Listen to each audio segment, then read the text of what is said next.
इस कहानी का नाम है भूतिया हवेली की छाया, जो कुछ इस प्रकार है।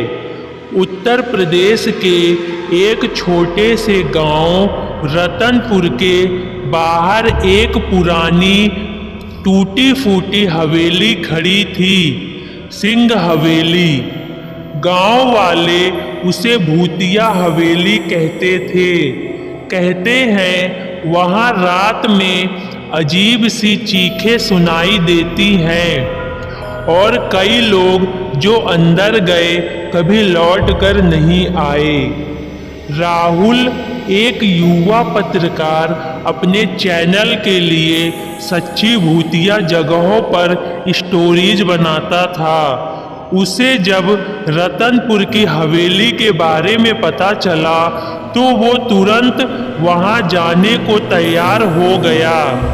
उसके साथ थे उसके दो दोस्त, आशीष कैमरामैन और नेहा साउंड टेक्नीशियन। तीनों ने तय किया कि वो हवेली में एक रात बिताकर शूट करेंगे। शाम होते होते वे हवेली पहुंच गए। दरवाजा जंग खाया हुआ था, मगर जोर लगाने पर खुल गया।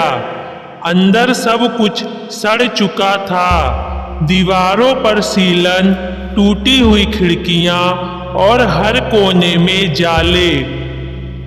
राहुल ने कैमरा ऑन किया और बोलना शुरू किया। ये है सिंह हवेली, जहां पिछले 40 सालों से कोई नहीं गया। आज हम इस सन्नाटे में छुपे हुए रहस्य को उजागर करेंगे। तभी अचानक एक तेज हवा का झोंका आया और हवेली का दरवाजा जोर से बंद हो गया। नेहा चौंकी, ये किसी ने दरवाजा बंद किया। राहुल, शायद हवा से हुआ हो, डरो मत। रात के 12 बज रहे थे। तीनों अब हवेली के अंदर के कमरे एक्सप्लोर कर रहे थे। तभी एक कमरे से औरत की चीख सुनाई दी।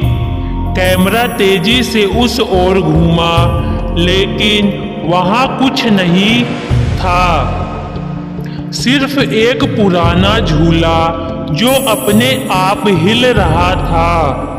आशीष ने कैमरा नीचे कर दिया। ये मजाक नहीं लग रहा यार, यह जगह सही नहीं है। राहुल ने उसे चुप कराया और आगे बढ़े। अचानक नेहा जोर से चिल्लाई, मेरी पीठ पे किसी ने हाथ रखा। राहुल ने टॉर्च उस पर डाली। उसकी पीठ पर सचमुच एक जलता हुआ निशान था, जैसे किसी ने गर्म लोहे से जलाया हो। अब डर हवा में महसूस हो रहा था। तीनों किसी तरह एक बंद कमरे में छुप गए। वहां उन्हें एक पुराना ट्रंक मिला। ट्रंक के अंदर एक डायरी थी।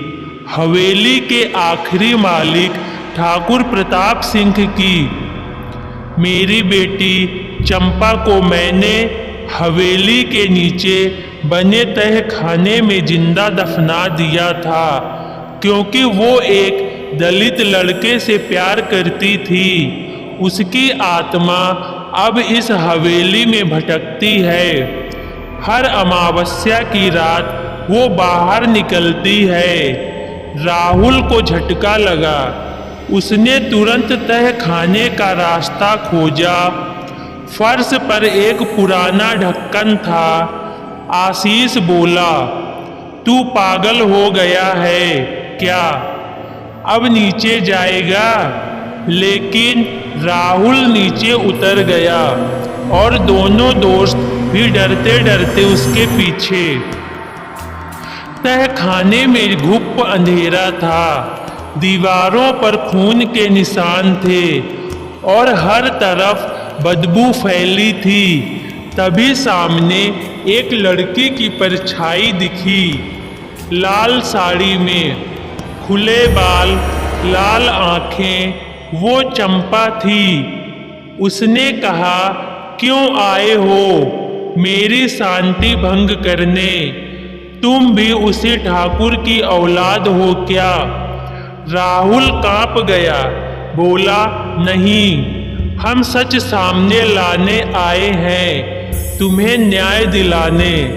चंपा की आत्मा चीखी, न्याय? तब कहाँ था न्याय जब मुझे जिंदा दफन किया गया? उसकी चीख से पूरा तह खाना हिल गया। नेहा बेहोश हो गई, आशीष भागने लगा, लेकिन सीढ़ियां गायब थीं। चंपा की आत्मा ने राहुल की ओर बढ़ना शुरू किया।